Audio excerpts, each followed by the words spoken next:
तो दोस्तों, कैसे हैं आप सभी लोग और आशा करते हैं कि बढ़िया होंगे। आईएफएस के इस इंटरव्यू वाले सेगमेंट में आप सभी का स्वागत है। और आज हमारे साथ एक और मेहमान है, एक और एस्पायरेंट है और एक और अचीवर हैं, जिन्होंने अपने जीवन के इस संघर्ष में जो एम था उसे हासिल कर लिया है। और वेलकम करते हैं आज के इस सेगमेंट के अंदर हमारे ऐसे ही एक स्टूडेंट के और एस्पायरेंट का, और उनका नाम है मनोज कुमार जी। सो मनोज कुमार जी, आपका बहुत बहुत स्वागत है आज के इस इंटरव्यू वाले सेगमेंट के अंदर। और आपको इस एग्जाम को क्वालिफाई करके कैसा लग रहा है, मैं चाहूंगा कि आप कुछ शब्दों में अपना एक्सपीरियंस स्टूडेंट्स के साथ शेयर करें। Welcome Manoj ji. Thank you so much, sir, and thank you so much thank you so much to all the faculty member of the IFAS Coaching Center. And sir, at this time, I am feeling extremely happy, sir.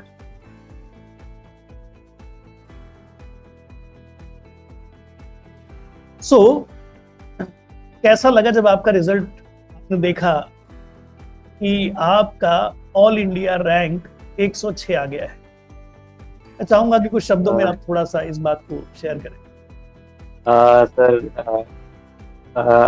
that day I was traveling, so one friend called me and they said that from which category you belong. Then I said OBC. Then he said that congratulations Manoj, you are qualified. Then, अरे तो sir बहुत खुशी हुई sir उस समय। Excitement कैसा था कि भाई अब तो ठीक है, आप सफर में हैं तो आप उतना ज्यादा एक्सप्रेस भी नहीं कर सकते। बस सर ये था कि किसी तरह सर घर पे जाएं और कितनी जल्दी हम घर पे पहुंच जाएं और सबको बताएं, क्योंकि ट्रेवलिंग में सर उस समय फोन करना और वो अच्छे से घर पे जाके ही हम बता सकते हैं, तो एक माहौल ही बन जाता है। सही बात। यस सर, बढ़िया, शाबाश। तो आज के इस इंटरव्यू में मनोज जी का पूरा एक्सपीरियंस जो इन्होंने तैयारी के दौरान फेस किया, जो भी इन्होंने स्टेप्स लिए, ट्रिक्स यूज किए, जो भी इनके पास औजार हथियार थे इन एग्जाम की तैयारियों के लिए, उन सारी जानकारियों को आपके साथ शेयर किया जाएगा। और एक एक करके मैं सवाल पूछता जाऊंगा, जिससे आप सभी जो विद्यार्थी इस इंटरव्यू को देख रहे हैं, आप सभी के मन के कई सारे सवाल हो सकता है कि मनोज जी के जवाबों में छुपा हुआ हो। तो एक एक करके सारी बातें ध्यान से सुनिएगा। और अब बढ़ते हैं अगले सवाल की तरफ। और अगला सवाल ये है कि क्या आपने सोचा था कि ये एग्जाम हो जाएगा? जी सर लास्ट टाइम जो हमारा सर एग्जाम हुआ था वो केवल सर 4 मार्क्स से नहीं हो सका था। ओके। तो सर उसके बाद हमें लगा कि ठीक है, एक बार और ट्राई करते हैं। और एक्चुअली सर ये था कि इससे पहले हम डीबीटी और गेट 2021 में हम क्वालिफाई कर चुके। अरे वाह। और सर एलएस सर नहीं हो रहा था, तो फिर हमें एलएस ही चाहिए था। तो फिर सर पीएचडी में ऑलरेडी सर हम इन्वॉल्व, और जो भी हमें टाइम मिलता था लैब वर्क के बाद, तो सर उसमें हम स्टडी कर लेते थे। और प्रिपरेशन अच्छी थी, तो 2-3 घंटा सा रात में जाके पढ़ना, और कॉन्सेप्ट सारे लगभग क्लियर ही थे। तो सर ऐसा नहीं लगा कि नहीं कर पाएंगे। ओके। सो जो मेरा सवाल था कि क्या आपको लगता है कि हो जाएगा, बात बड़ी सिंपल सी है कि भाई देखिए, कोशिश हर कोई कर रहा है। यस। बहुत सारे विद्यार्थी हैं जो लगातार एक अटेम्प्ट देने पर हो सकता है ना हो, और ऐसा कई लोगों के साथ होता है, क्योंकि कई बच्चों को लगता है कि सर हमने तैयारी की लेकिन हमारा हुआ नहीं, तो शायद हमसे नहीं होगा। ऐसा है नहीं, ऐसा है नहीं। जी आप कुछ कह रहे हैं? I want to say that if you believe in yourself, anything is possible. जी एकदम सर कॉन्फिडेंस कभी नहीं लूज करना चाहिए, कॉन्फिडेंस हमेशा रहना चाहिए। And sir I also want to say that time changes every time. We need to give some time to time. समय को बदलने में समय लगता है, उसे समय बदलेगा। yes. यही कह रहे हैं मनोज जी, और मैंने इसका बस हिंदी में अनुवाद किया है कि देखिए, कई बार चीजें एक बार में ही मिल जाएं, जरूरी नहीं है। कई बार हो सकता है कि आप में, आपकी कोशिशों में कुछ छोटी मोटी कमियां खामियां रह गई हो। कोशिश करते रहिए, लगातार एफर्ट लेते रहिए, और आज नहीं होगा तो कल जरूर होगा, ये तय है। इस बात को मान के रखिए। मेहनत करते रहिए, कोशिश करते रहिए और आपका जो सक्सेस है, आपकी जो इच्छा है, आप जहाँ पहुँचना चाहते हो, पहुँचेंगे ज़रूर। और इसी के साथ अब मनोज जी अगले सवाल की तरफ बढ़ते हैं कि आपको सीएसआईआर नेट एग्ज़ाम क्वालीफाई करना है, ये कैसे लगा या किसने आपको सुझाव दिया कि भई ये एग्ज़ाम क्वालीफाई करना चाहिए और इसके फ़ायदे क्या हैं? ये कैसे जानकारी मिली आपको? ये कैसे? When I was in last semester of my masters, MSc. तो यस सर, तो फिर हमारे एक बहुत अच्छे दोस्त हैं, मैं उन्हें भाई की तरह भी मानता हूँ, विजय कुमार यादव। करंटली ही जो working as PhD scholar in IITR Lucknow. तो ऐसे ही बात हो रही थी, तो उन्होंने कहा कि एमएससी के बाद क्या करोगे, तो हमने कहा कि आप ही को सुझाव दीजिए क्या करना है। तो फिर उन्होंने सीएसआईआर, जेआरएफ, नेट और डीबीटी, जेआरएफ जो भी फंडिंग एजेंसी है उनके बारे में उन्होंने बताया। और फिर जो भी सोर्स उनके पास था वो ऑलरेडी क्वालिफाई कर चुके थे, तो उन्होंने हमें प्रोवाइड किया। और सर उस समय लॉकडाउन का वक्त था, तो सीएसआईआर का सिलेबस सर बहुत ही लेंथी है, बहुत ही बड़ा है, और कितना हमें पढ़ना है, कितना उसमें से कंटेंट हमें आवश्यक है हमें एग्जाम क्वालिफाई करने के लिए, वो हमें नहीं पता था। जो कि सर उस समय आईफास ने लॉकडाउन के समय में सर आईफास से ये सूचना मिली कि इस समय हम फ्री में पढ़ा रहे हैं सबको, तो बहुत अच्छा लगा। और विजय कुमार यादव उन्होंने हमें एक वीडियो शेयर किया, वो था नीलेश सोनी सर का, इवोल्यूशन पढ़ा रहे थे। वो फर्स्ट लेक्चर जो हम देखे और मतलब बहुत अच्छा लगा। उसके बाद हम सोचे कि अगर ऐसे लोग अगर पढ़ा रहे हैं तो बहुत अच्छी बात है, हम पढ़ ले जाएंगे, एक मिनट और पढ़ेंगे, फिर एक मिनट करके जितना भी रिक्वायरमेंट होगी एग्जाम के लिए वो तो हम कंप्लीट कर ले जाएंगे। तो ठीक है सर, उसके बाद फिर हमारा डीबीटी हुआ सर पहले, फिर गेट एग्जाम हुआ और फाइनली सर सीएसआईआर भी हो गया। तो बात सही और काफ़ी इंटरेस्टिंग है। जैसा कि मैं हर इंटरव्यू में ये सवाल रखता हूँ सामने बच्चों के, सारे स्टूडेंट्स के, और मेजॉरिटी ऑफ द टाइम कोई न कोई जीवन में ऐसा व्यक्ति निकल आता है जो इस पूरे घटना के लिए, इस पूरे घटनाक्रम के लिए जिम्मेदार होता है। घटनाक्रम इसलिए क्योंकि अगर मुझे पता ही नहीं होता तो शायद मैं कभी इसके बारे में सोचता ही नहीं, इसके फायदे पता नहीं होते तो मैं इसके बारे में सोचता ही नहीं। और कभी किसी विद्यार्थी के जीवन में ये उनके पेरेंट्स कर लेते हैं, तो कभी कोई दोस्त कर लेता है। और आपके जीवन में एक दोस्त है, आपके कलीग हैं, और तो वो व्यक्ति, वो दोस्त आपके विजय कुमार जी हैं। और विजय कुमार जी बहुत बहुत धन्यवाद, आपकी वजह से कोई एक व्यक्ति सही राह पर है, और सिर्फ सही राह पर ही नहीं है, आगे भी बढ़ चुका है। और ऐसे वो सारे लोग जो कि उस स्टेज पर पहुंच चुके हैं, जो कि कहीं न कहीं कई लोगों का सपना होता है। तो हमेशा कोशिश करें कि आप एक बार अगर कहीं पहुंच जाते हैं, कुछ अचीव कर लेते हैं लाइफ में, तो कोशिश करें कि उस व्यक्ति तक वो बात पहुंचे जिसे उसके बारे में जानकारी नहीं है। और जैसा हम कहते हैं ना कि अगर आप कोई चीज ठान लें मन में, क्योंकि पहले तो पता होना चाहिए, और डेफिनेटली विजय जी ने आपको ये जानकारी दी, तब जाकर के आपको जानकारी मिली। और उसके बाद सिर्फ बात वही नहीं रुकी, वो सारे सोर्सेस, वो जो सारे जरिए जो आपको वहां तक पहुंचा सकते थे, वो सब चीजें आपके पास पहुंची। तो विजय जी बहुत बहुत धन्यवाद, आपके इस छोटे से एफर्ट की वजह से आज हम एक ऐसे ही सफल विद्यार्थी के साथ इंटरव्यू कर पा रहे हैं। बहुत बहुत धन्यवाद। और एक कहानी या एक डायलॉग आपने बहुत सुना होगा कि अगर आप कोई चीज शिद्दत से चाहो तो पूरी कायनात उसे मिलाने में आपके साथ साजिश करना शुरू कर जाती है। तो ये यही है कि आपको पता है कि आपको क्या चाहिए, बस आप एक कोशिश करें, चीजें आपके आसपास हैं, वो आपको मिलनी शुरू हो जाएंगी और कनेक्शन बनता चला जाएगा, और सफर कब पूरा हो जाएगा आपको पता भी नहीं चलेगा। तो बहुत बढ़िया। और अब बढ़ते हैं अगले सवाल की तरफ। ओके। अगला जो सवाल है वो इस तरह से है कि प्रिपरेशन की जर्नी कैसी है, कैसे आपने तैयारी की, आपका जो सफर रहा तैयारी के दौरान, क्योंकि आपने कहा कि लॉकडाउन से ही आप तैयारी में लगे, क्योंकि बहुत लंबा सिलेबस है। लेकिन इतना लंबा वक्त जो प्रिपरेशन के लिए आपने दिया है, इसमें कुछ उतार, कुछ चढ़ाव, कुछ अच्छा कुछ बुरा एक्सपीरियंस आपको हुआ होगा। मैं चाहूंगा कि जो अच्छा है उसमें से भी कुछ और जो ठीक ठाक बुरा है उसमें से भी कुछ बच्चों के साथ शेयर करें, व्यूअर्स के साथ शेयर करें, ताकि उन्हें भी प्रिपरेशन में अगर ऐसी कोई बात फेस आती है, वो ऐसी किसी बात के कंडीशन में आते हैं, ऐसा कुछ फेस करते हैं, तो उन्हें उसका फायदा हो जाए। सर उस समय सर सिचुएशन ऐसी थी कि सर लॉकडाउन था और हम लोग रूम लेकर बाहर पढ़ाई कर रहे थे और आपका लेक्चर भी चल रहा था सर। तो फिर अगर घर पे जाते सर उस समय तो पढ़ाई नहीं हो पाती, घर पे सर पढ़ाई नहीं हो पाती।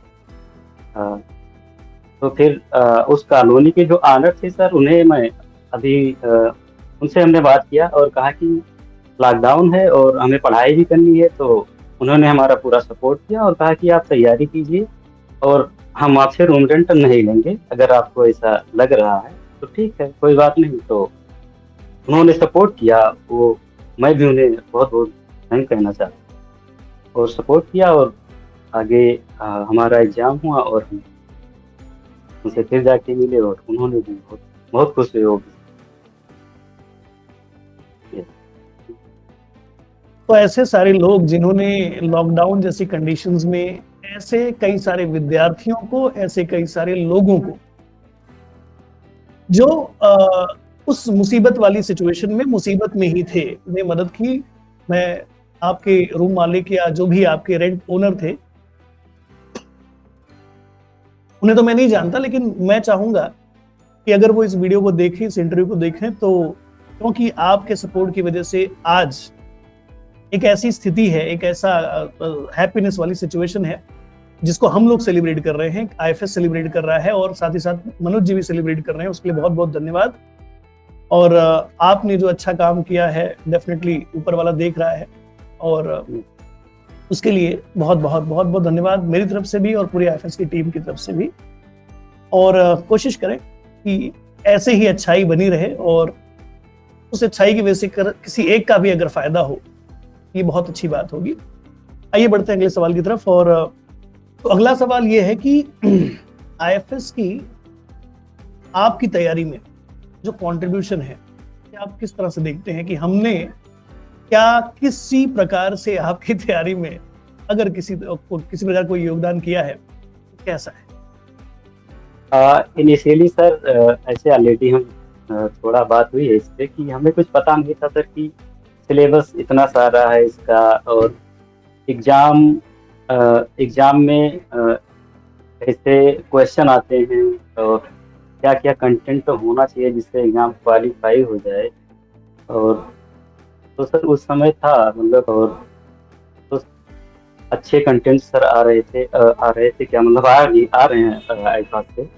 वहाँ पे जितने भी टीचर हैं बहुत अच्छा लगता है, जितने भी नीलेश सोनी सर हों, प्रांशु सर हों, डीजे सर हों, सभी लोग अच्छे से पढ़ाते हैं और प्रीवियस ईयर क्वेश्चन भी सर सॉल्व करवाते हैं। उससे थोड़ा कॉन्फिडेंस और बढ़ जाता है कि हाँ। और लॉकडाउन में ये था कि सर जो पढ़ा रहे थे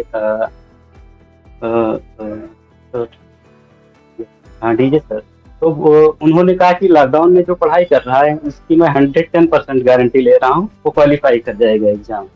तो सर वहाँ से थोड़ा और कॉन्फिडेंस हम लोगों का बढ़ा कि हाँ। तो सर बट CSIR नहीं हुआ तो DBT JRF हो गया था, तो उसके थ्रू हम एडमिशन ले लिए। उसके बाद गेट भी हुआ और सर आईफास पे सर क्वेश्चन भी सर बनाते थे, वहाँ पे MCQ भी हम लोग देते थे। IPL सर बोलते थे, आईफास प्रीमियर लीग, वहाँ पे भी हम लोग जाके क्वेश्चन सॉल्व करते थे। और कई बार तो CSIR जैसे पैटर्न बनाता है एग्जाम के लिए, वैसे पैटर्न भी बनते थे। तो वहाँ से हम लोग एग्जाम देते थे, अच्छे मार्क्स आते थे तो और कॉन्फिडेंस बढ़ता था। यानी कॉन्फिडेंस कभी लूज ही नहीं हुआ जब तक हम लोग आईपास के साथ जुड़े रहे। Yes sir.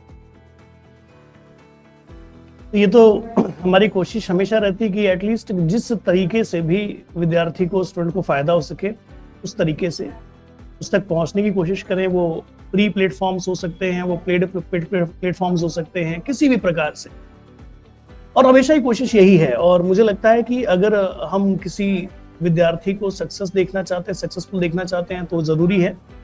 अगर हम अपनी भी सक्सेस देखना चाहते हैं एक रिजल्ट के फॉर्म में, तो एज अ टीचर ये काफ़ी ज़रूरी है। और हम अपनी कोशिश में हैं, आप अपनी कोशिश में हैं और इस कोशिश में ये रिजल्ट आता है। दोनों का ही मिला-जुला योगदान होता है, एक तरफ से कोई बात नहीं बनती। आप जैसे मेहनत करने वाले विद्यार्थी हैं, तो ही हम जैसे टीचरों के एफर्ट सार्थक हैं, नहीं तो शायद कोई बात नहीं बनती। आप लोगों ने समय दिया, आप लोगों ने वो सारे सोर्सेज जो हम दे रहे थे, जो किसी तरीके से डिलीवर करने की कोशिश थी, वो आप लोगों तक पहुंचा, उसका सही इस्तेमाल हुआ और रिजल्ट में कन्वर्जन हुआ। ये हमारा फ्रूट है, ये हमारा रिजल्ट है, ये हमारा आउटपुट है। अगर आप लोग नहीं समय देते तो शायद ये नहीं होता और हमारा जो वो एफर्ट था वो शायद हम वेस्ट मानते, लेकिन ऐसा हुआ नहीं और हमेशा ही हमारी ये कोशिश रहेगी और जारी भी रहेगी। भविष्य में भी ऐसा ही हम उम्मीद करते हैं कि और भी रिजल्ट आए और भी लोग फायदा ले, लाभार्थी बने। और अब बढ़ते हैं अगले सवाल की तरफ। और अगला सवाल ओके। ये हो सकता है कि थोड़ा सा आपको लगे कि ये भावुक करने वाला सवाल है, क्योंकि होता है, क्योंकि जब आप एफर्ट लगाते हो, आप मेहनत करते हो, आपकी तैयारी करते हो, कोई तो ऐसा होता है जो आपके पीछे है, जो आपको ये कहता है कि आप निश्चिंत रहो, आप मेहनत करो, आप आज़ाद हो हमारी तरफ से, आप परिवार की चिंता ना करें।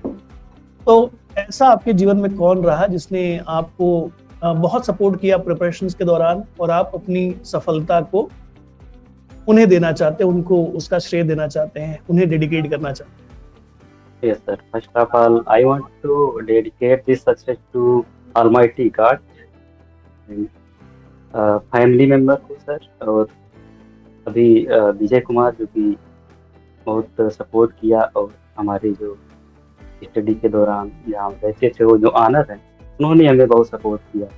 और भी जितने भी हमारे फ्रेंड हैं, जिन लोगों भी ने हमें किसी ना किसी रूप में हमारा सपोर्ट किया, बहुत बहुत धन्यवाद। और पूरे आईफास फैकल्टी, आईफास की जितने फैकल्टी मेंबर हैं और उन सबको भी बहुत बहुत धन्यवाद देना चाहिए।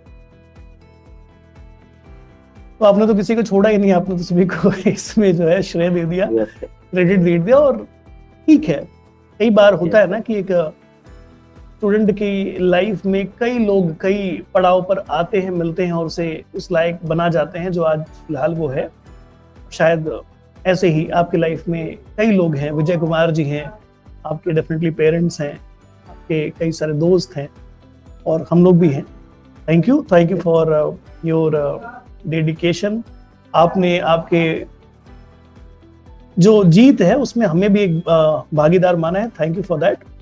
आगे बढ़ते हैं अगले सवाल की तरफ। और अगला सवाल जो है वो हो सकता है हमारे विद्यार्थियों को फायदा कर जाए, क्योंकि बहुत सारे सवाल हैं, कई सारे सवाल ऐसे भी हैं जिनमें शायद उतना कुछ हमें ना मिले। वो तो हम अब आप खुश हो तो आप अपने उस खुशी को जाहिर कर रहे हो, लेकिन उसके अलावा कई सारी चीजें हो सकती हैं जो आपके फायदे की हो सकती हैं। तो ध्यान से इस क्वेश्चन का जवाब सुनिएगा। सवाल ऐसा है कि अब आपका जो एम था, आप डीबीटी भी क्वालिफाइड हैं, गेट भी क्वालिफाइड हैं, आप सीएसआर भी क्वालिफाइड हैं, आगे आप क्या कर रहे हैं? और जो भी, क्योंकि आप पीएचडी कर रहे हैं, आपने पहले ही बता दिया है, तो पीएचडी जो भी आप कर रहे हैं वो कहाँ से कर रहे हैं और वहां पहुंचने के लिए क्या जरिया हो सकता है, ताकि अगर कोई विद्यार्थी देख रहा है इस इंटरव्यू को, उसे भी अंदाजा हो जाए कि कैसे आपके फ्यूचर एम्स को सेट करें।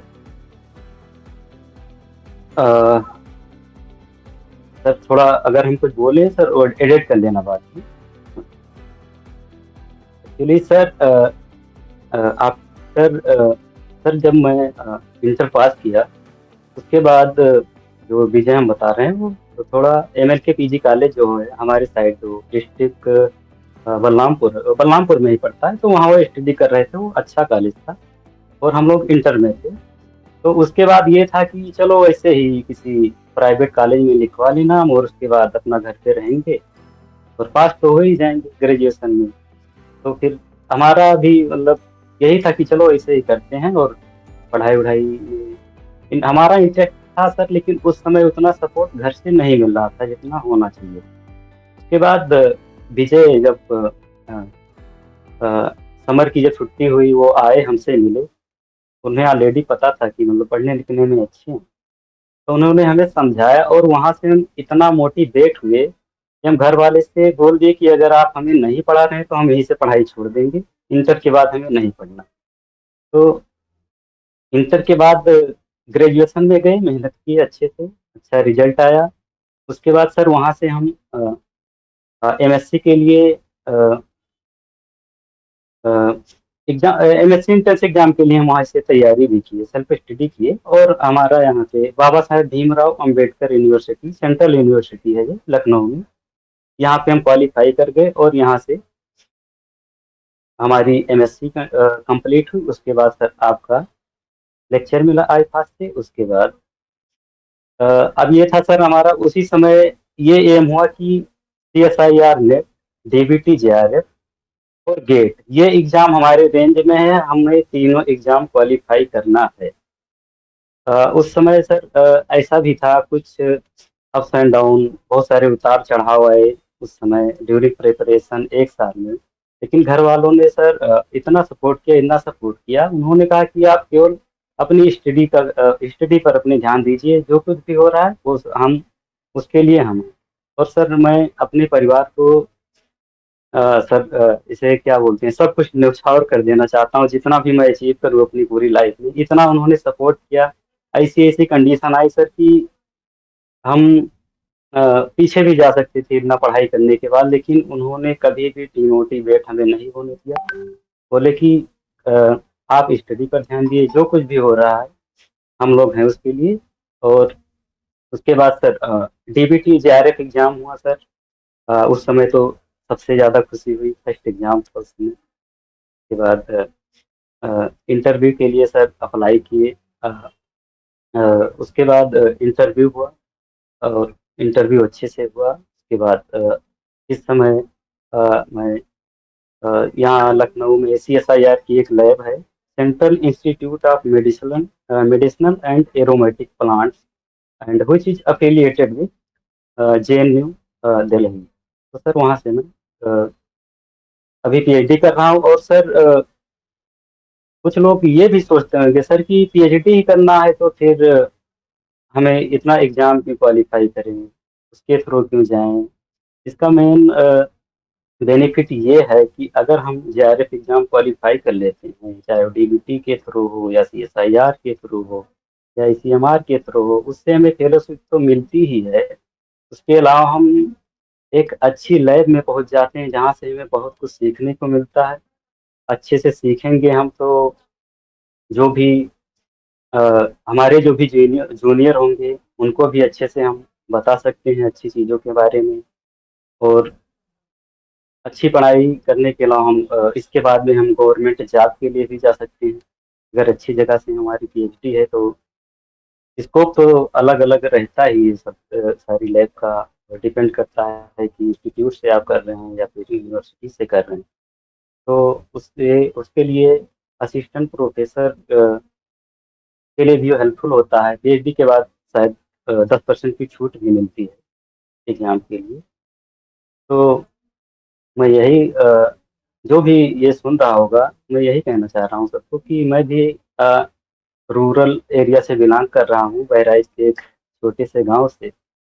वहाँ से निकलना और उसके बाद ये सब सपने देखना जो कि लगभग पूरा होते हुए दिख रहा है, बस एक स्टेप और है।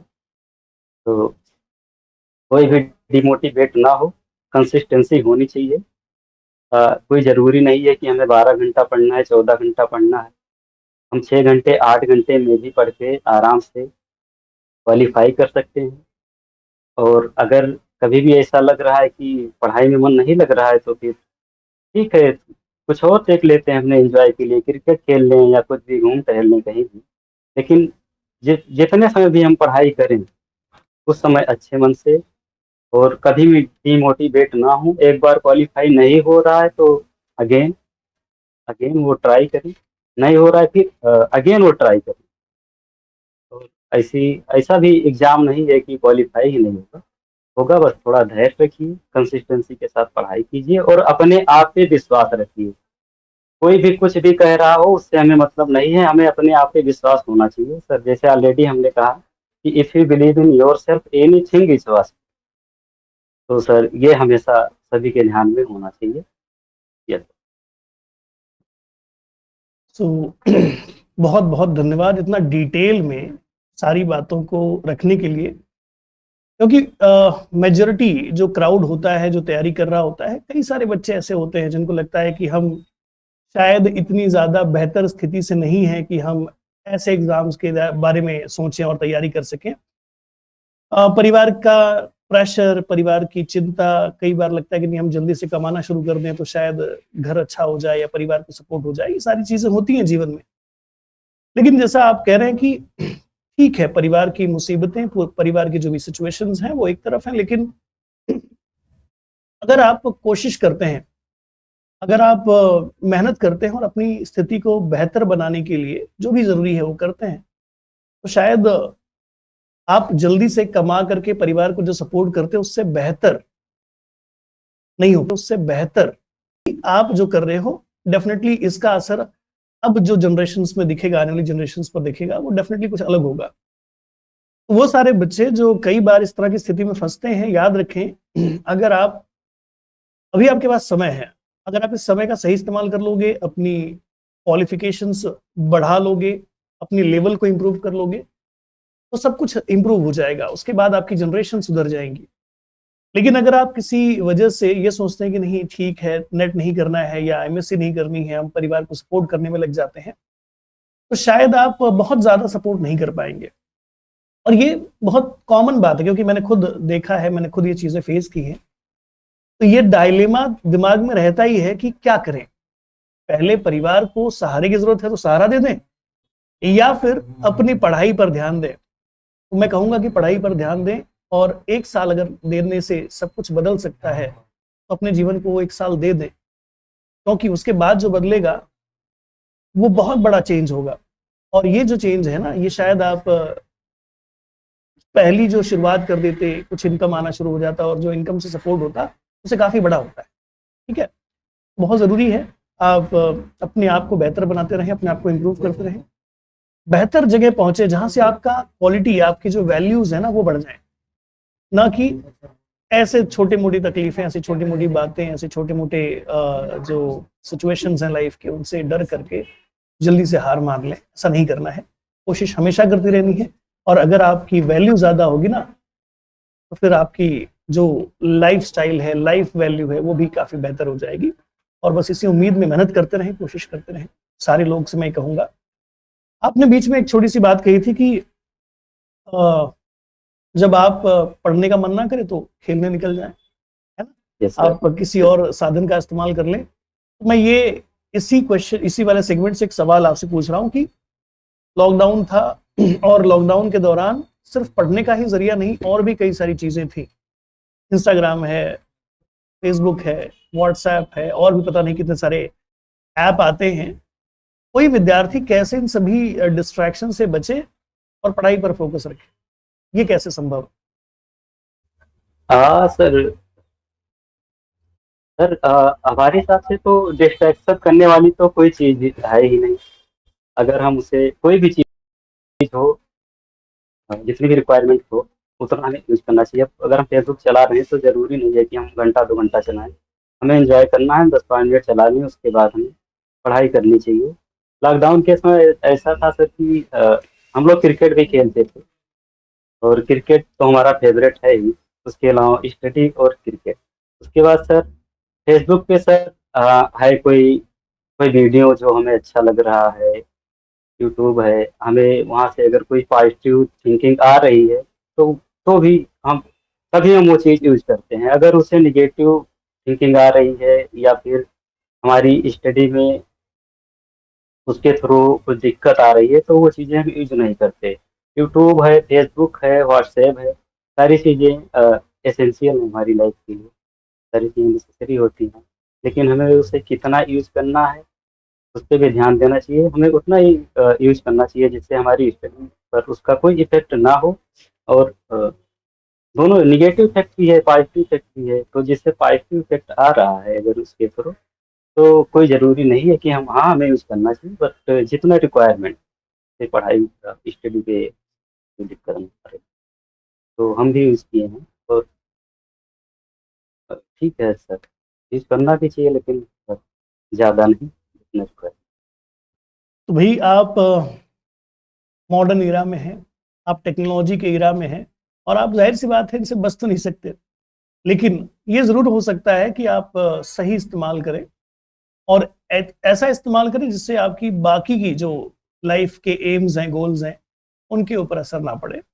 मतलब उसके पॉजिटिव बेनिफिट्स बहुत सारे हैं और पॉजिटिव यूज़ किया जाए तो ये सब चीज़ें आपको कभी भी डिस्ट्रैक्ट नहीं करेंगी, आपको आपके एम से भटकाएँगी नहीं। बात हमेशा ही यही निकल कर के आती है कि वो सारे अचीवर्स, वो सारे विद्यार्थी जो सक्सेसफुल हुए हैं, उन्होंने जो पॉजिटिव साइड है इस एडवांसमेंट का, इस टेक्नोलॉजी का, वो यूज़ किया है। और डेफ़िनेटली हम सभी को ये बात सीखनी चाहिए कि हर चीज़ के जो इंसानों द्वारा बनाया गया उसके गुड साइड भी है, बैड साइड भी है ना? क्योंकि इंसान जो बनाता है ज़रूरी नहीं कि वो परफेक्ट ही बने, उसकी कुछ कुछ बैड या ड्रॉबैक्स भी होंगे ही होंगे, है ना? तो आप अच्छी वाली साइड का इस्तेमाल करें और अगर आप अच्छी वाली साइड का इस्तेमाल करते हैं तो डेफ़िनेटली जीवन में अच्छा ही होगा और यही है आपकी तरफ का जवाब मेरे हिसाब से। और मुझे यस लगता है सर। कि हमने सारे सवाल पूरे कर लिए हैं। जितना भी आपके फ़ायदे की बात हो सकती थी वो सारी मैंने कोशिश की है मनोज जी से निकालने की ताकि आप तक पहुँचे और मनोज जी ने उसका बेहतरीन तरीके से जवाब भी दिया है। अपने सारे एक्सपीरियंसेस, अपने सारे फीलिंग्स उन्हें आपके साथ शेयर की हैं। आशा करते हैं कि आप इस इंटरव्यू वाले सेगमेंट से कुछ ना कुछ सीखेंगे और अगर कुछ आपके काम का मिलता है तो उसे जीवन में अप्लाई भी करेंगे, इम्प्लीमेंट भी करेंगे और आपके जीवन के जो भी एम्स हैं, जो भी आपके गोल्स हैं उसे अचीव करेंगे और इसी छोटे से उम्मीद के साथ इस इंटरव्यू सेगमेंट को यहीं पर समाप्त करते हैं। मनोज जी बहुत-बहुत धन्यवाद आपका कीमती वक़्त देने के लिए, आपका जो कीमती थैंक समय है वो देने के लिए और साथ ही साथ मोटिवेट करने के लिए उन सारे विद्यार्थियों को जो ये वीडियो देख रहे हैं। सो मेरी तरफ से और आईएफएस की पूरी टीम की तरफ से मनोज जी बहुत-बहुत धन्यवाद और बहुत-बहुत धन्यवाद आप सभी को भी कि आपने समय निकाल कर के इस वीडियो को देखा। Thank you so much. मिलते हैं अगले इंटरव्यू के अंदर और किसी ऐसे ही डायनामिक एस्पायरेंट के साथ जिसने अपने जीवन के जो एम थे, जो गोल्स थे उसे अपने शर्तों पर हासिल कर लिया। Thank you so much. Good bye. you so much, sir, to you and all the faculty members of IPAS team. Thank you so much, sir.